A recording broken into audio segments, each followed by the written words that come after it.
కృష్ణ ముకుంద మురారి హర హర శంకర.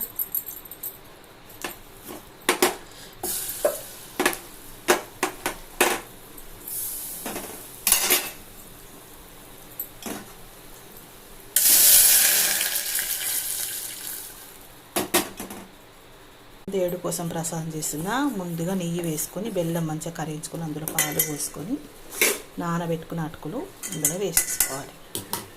ఇది ఇట్లా ఉడుకుతూనే ఉండాలి. ఇప్పుడు వేయించుకున్న డ్రై ఫ్రూట్స్ ఇందులో వేసేసుకుందాం. డ్రై ఫ్రూట్స్ వేసుకుందాం.